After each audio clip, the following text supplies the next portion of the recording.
We're just killing whiteclads like it's nothing.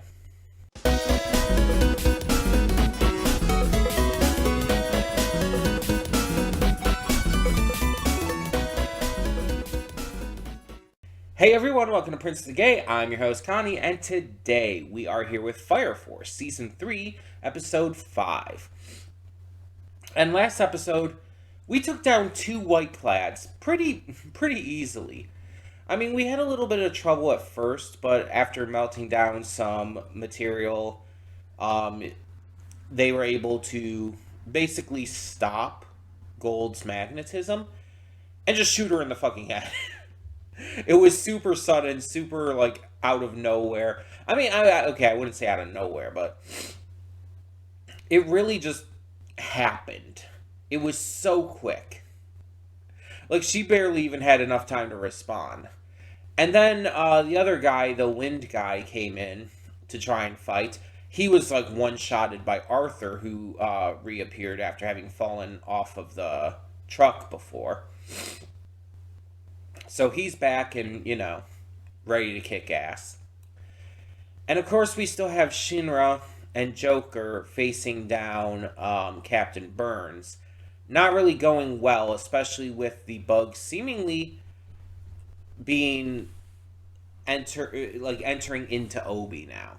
I mean, we know Obi's not gonna turn into a oh my god. Not gonna turn into my mind is entirely blanking. The fire zombie things. You know what I mean. Infernals. I have no idea why my mind blanked so goddamn hard there. We know he's not going to turn into one. Because he's like kind of a main character, and I doubt they're going to kill off Obi in this way. If they would kill off a character, it wouldn't be like this, I feel. It would be interesting if it unlocked fire powers for him, but there's a part of me that, I think I said this like an episode or two ago, that doesn't want that. Because part of Obi's appeal is the fact that he doesn't have any abilities like that. He's just a dude who's super strong, super badass, but he's just a guy. He's not a fire user.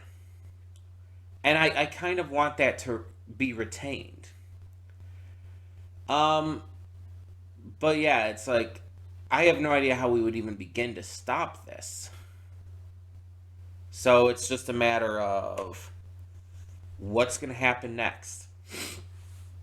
Burns is continuing to spout his just stupid nonsense.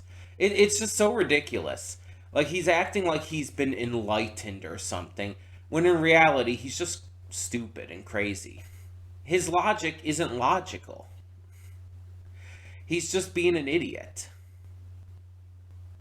He's just like... honestly, he's being manipulated because of Hamea's abilities and all. But still, I don't know what we're going to do to stop him here. If we even are going to be able to stop him here. I guess we'll just have to wait and see. Let's get into today's episode, though, and see what we have in store. Hold up just a sec. Before you click that link down in the description below to get to today's video, I want to remind you of all the awesome content we have both on this channel and the Princess of Gaming channel. Let's check it out.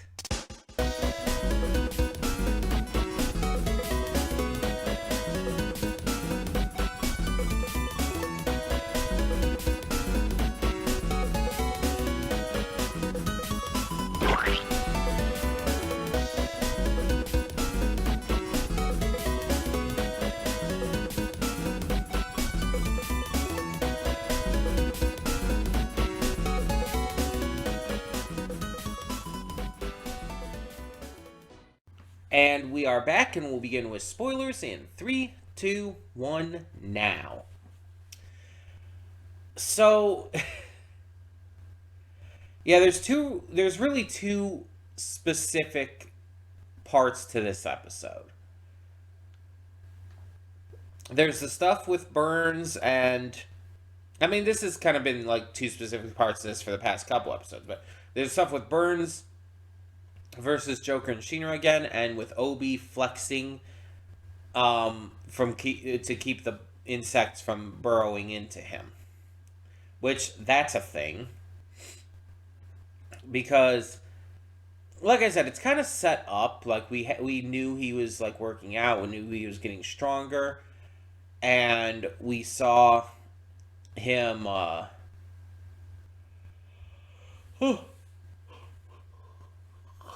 Excuse me. Sorry about that. We saw him in the opening flexing and everything, but it didn't like hint that it was going to come to this. And this was just such a wild development.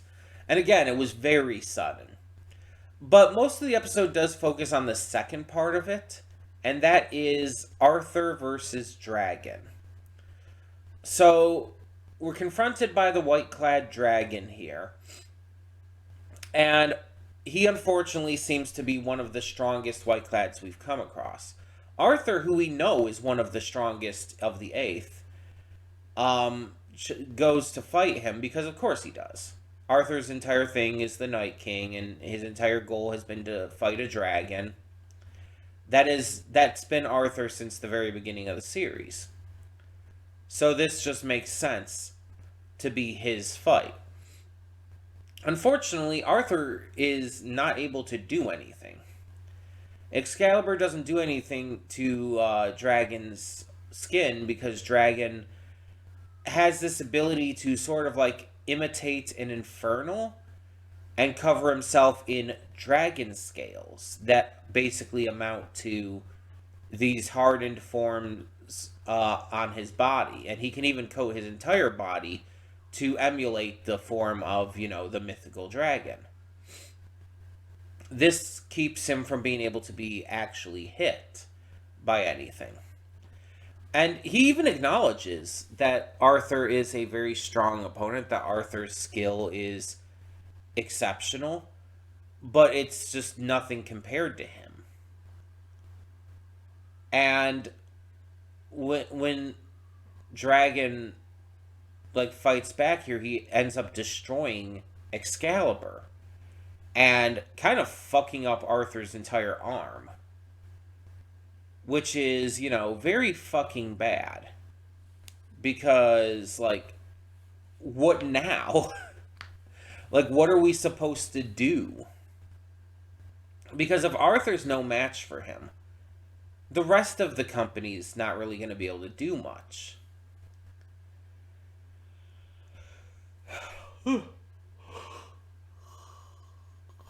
I just don't see where this is going to go at the moment. We also had some fun stuff with the rest of Company 8 cheering on Obi, led by Hinawa, who totally doesn't have a massive crush on Obi or anything. Again, we've been shipping these two, but it's I feel becoming more obvious this season than ever that Hinawa has a massive fucking crush on Obi. It's just super fucking gay. And I'm not gonna say it's quite Symphogear levels of obvious, because that's a special level, but it's still very obvious. And I mean, I think that's pretty fun to include in here, even if it's probably never going to actually be officially confirmed. But still, I think it was a really cool, fun concept to throw in. I'm definitely interested to see how they end up saving him, because right now all he can do again is flex. And that's keeping the bugs from entering him, but the bugs are still there. And we know Shinra's trying to help, but Burns is stopping anything from happening, and now he's entered his next stage of heat, so that's bad. I feel like this situation is kind of getting more and more dire, and it's really interesting. This arc, which is obviously centered around rescuing Obi, has been almost entirely just them standing like at the entranceways this uh of this like these buildings and all fighting one white clad after another, or in Sheena and Joker's case, just going head to head with Burns. It's been a very isolated arc so far, and that's very fascinating to me. I mean, outside of like the stuff when they were like on their way there, or seeing like um, Princess Hibana doing her research and all. I mean, outside of stuff like that, it's like mostly been centered around this one location. So I don't really have much of anything else to say. I know these like post thoughts have been really short, but I feel like I got my thoughts out. It's like we got a lot of muscles and a dragon fight that doesn't seem to be winnable, at least not right now. So this is pretty bad. I guess we'll have to excuse me, find out next time what happens. Sorry for all the yawning, by the way. It's just I don't know. I can't explain it.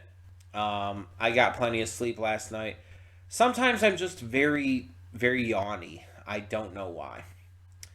But either way, let me know down in the comments below what you thought of this episode of Fire Force Season 3. And for now, I'm Connie and I'm signing off. See y'all next time.